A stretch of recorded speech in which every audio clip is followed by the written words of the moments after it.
guys, thanks for tuning back in. This is Optibotimus coming at you with another video review, and this time the Omega one himself, Omega Supreme.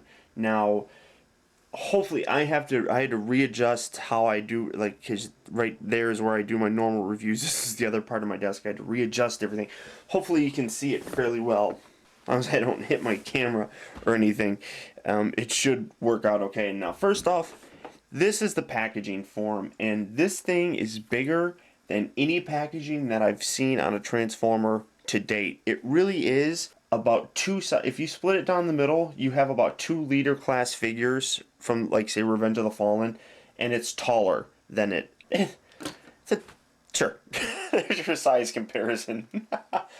Overall, though, the packaging on here impresses me. You see a brief little motorized section about what he can actually do, his face, the rotation, this picture here, and art, and the art on here is not all that good, but you see over in the corner there, Takara Tomy.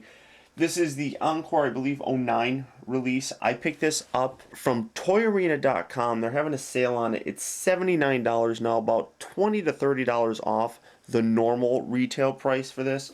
So you can't go wrong with the pricing on it. It's just outstanding.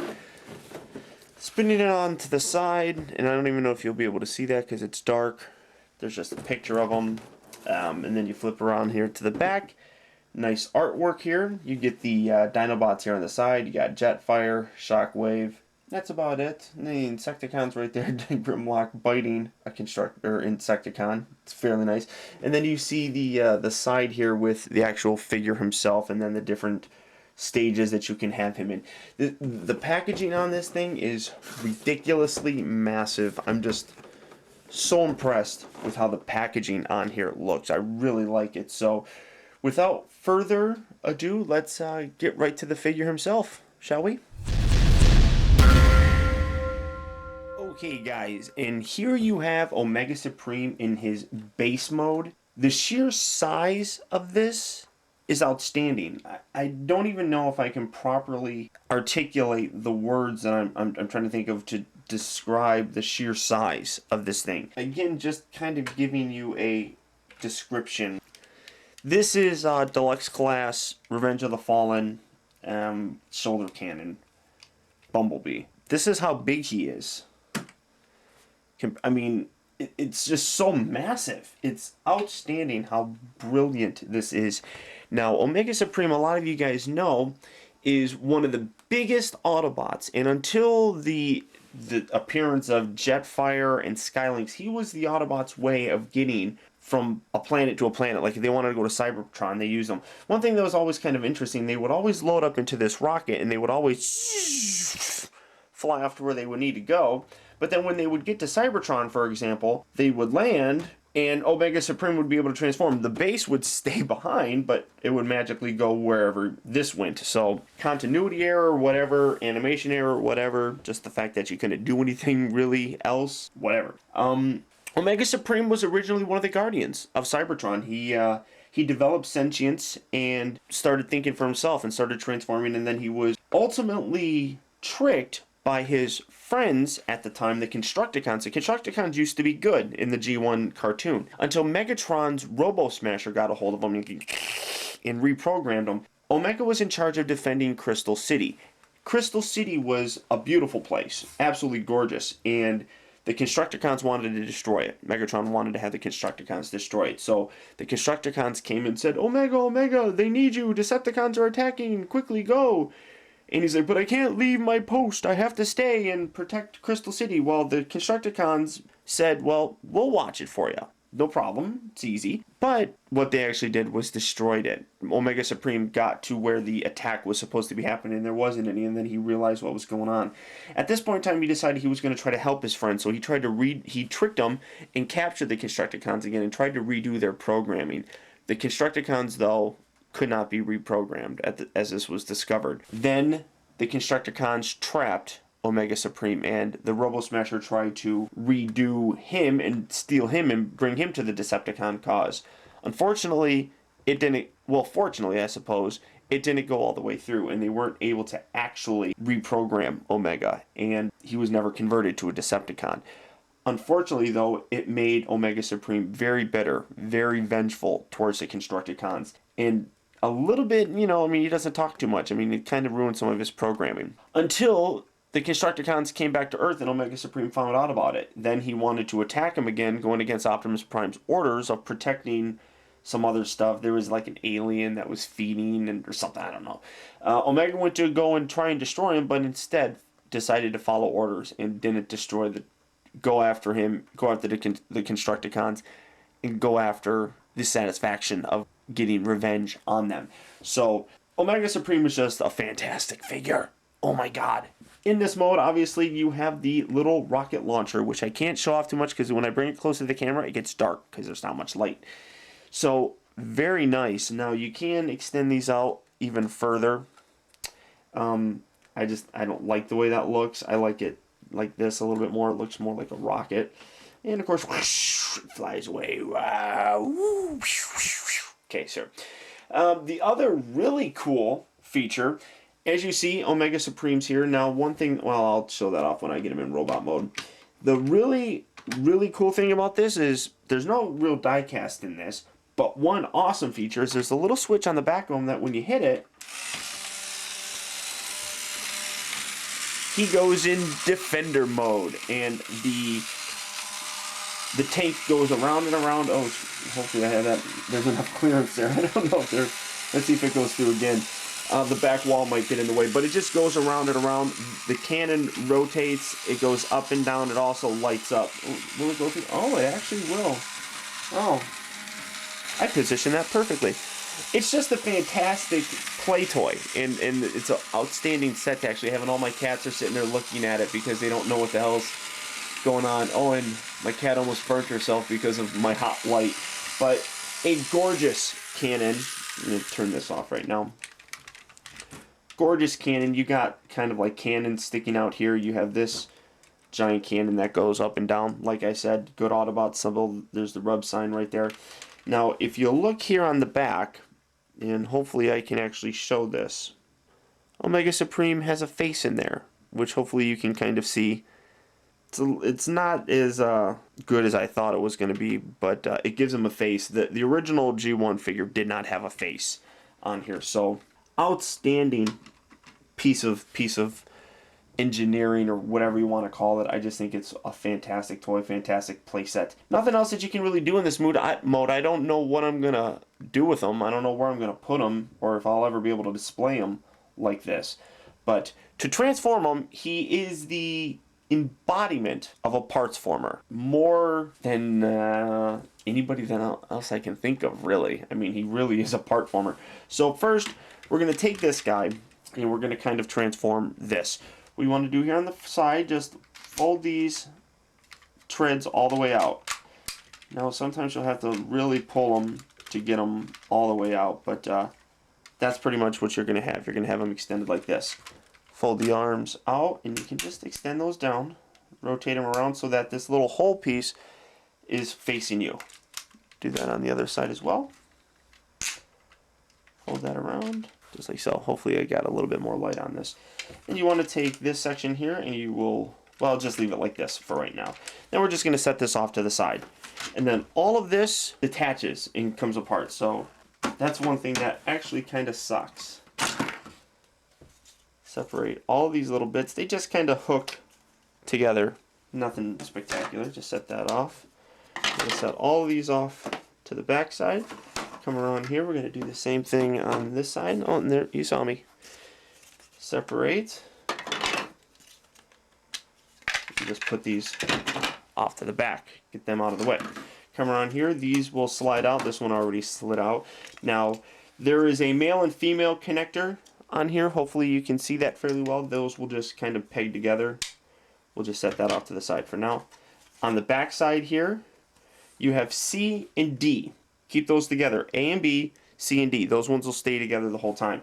Slide this little yellow bit off. Don't lose that ever or you're screwed. Those are going to stay together right there. Take the back section here. Again, separate this. You're going to go ahead and connect these little bits. Uh-oh. See? Oh. this fell off. You got to be very careful with these. And then separate these. And again, this says A and this says B. There we go. The jet, I'll just set that off to the back right now. This just separates from here, set that off to the side. You want to just slide this bit up, slide these out, and you have his foot. Slide this, slide this. I told you this thing was a parts former, guys. You didn't believe me. So here's one of his feet. And all you have to do is connect here and then line it up, just like so. Do the same on this side, just like so. Now, we're going to take this fella, and when you look on the inside here, you got little holes on the inside here, and it's going to be very difficult to see, but inside here on this side is a small round hole, on this side is a big round hole. You want to make sure that the small round hole is on the outside, I believe. So, I hope so. Just kind of separate that a little bit. Oh wait, no. Yeah, you want the small hole on the outside. Kind of hold this wheel down. Wiggle that in. When you get it, you'll be able to clip it together. And just separate this. Hold the wheel down.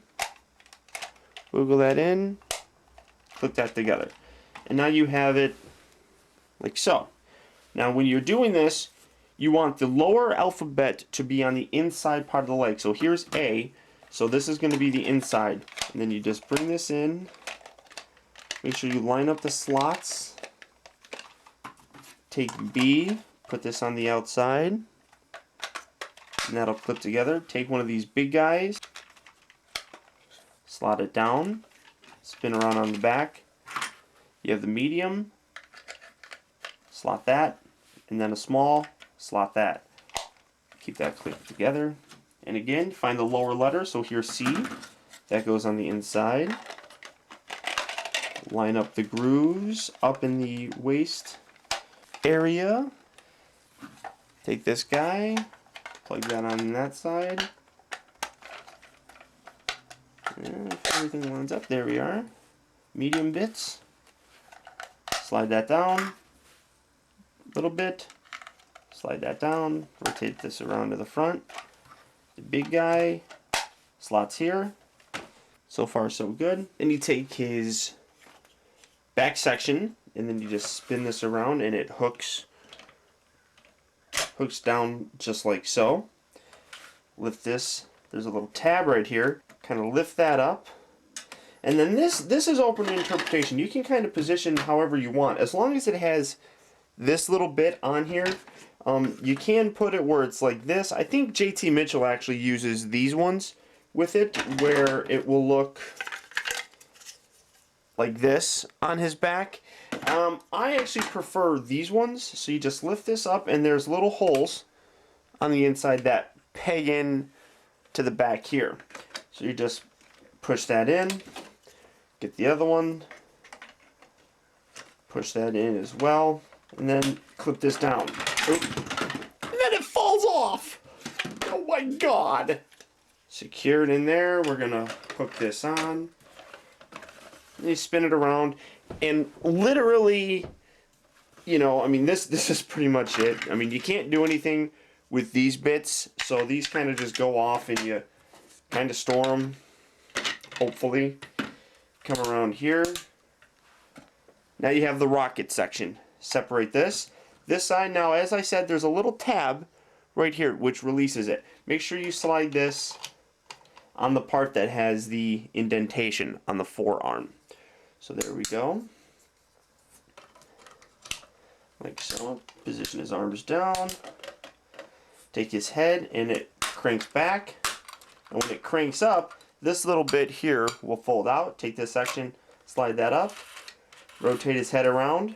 And boys and girls, there's Omega Supreme. This is a fantastic figure, as I previously mentioned. Now, zooming in, I'm going to try and show you his face. Really nice detail on the face. Gorgeous look. See, and then you can see it. And you can actually remove that if you really want to. But overall, this guy is just huge and impressive. I'm absolutely impressed with how cool this guy is. Now, in terms of articulation, his head will kind of rotate. You got to watch out for this because it will hit that. So just kind of lift that. It will rotate. His arms will go up. They'll go down. They'll go in and out. They bend at the elbow. They rotate at the elbow. And then, of course, you have this so you can have this open up. And a lot of people will recognize this from the new War for Cybertron game where he has this in... Sure. That's my impression. Big giant arm cannon right here. Now, in terms of a size comparison, I'm going to set him off to the back. And as you can see, here's the size comparison that I'm kind of using. And it's all kind of smushed over there. Sorry. As you can see, here's G1 Defensor. Here is the Energon Superion figure with the Fans Project upgrade set. And Animated Voyager Optimus Prime. And as you can see, Omega still towers over everybody. I just really think that this figure in itself is one of the best in my collection right now. It's outstanding. Now, another really kind of cool feature, when you set him on the side, I've always said that from the side here, he really looks like the robotic maid in Spaceballs. I don't know if that makes sense to anybody, but so here he is, and he has a really cool feature in this mode. When you turn him on again, instead of having the thing go around the track, he walks. Yeah, that's kind of walks in a circle-ish. And it takes forever for him to walk. So everybody, just, be aware that Omega Supreme is coming. And he's coming after you. And it's going to take a while for him to get there. But here he comes. He's coming. He's walking to the end. And yeah, he does kind of, when you walk around, but as you can see, these move. Hopefully you can see that. And that's what causes him to walk. So, really, I can't think of a figure right now in my collection that I think is as cool as this. It's just massive and it's impressive how he looks, and I'm so thrilled to finally have him. And I'm actually kind of excited that I found a setting that allows me to show him off. So here he is. I'm not going to put him into base mode. It's literally just a matter of taking all the pieces apart. So it's really not that difficult to do. So I hope you guys enjoy, and until next time, this is Optibotimus with Omega Supreme. I'll talk to you later.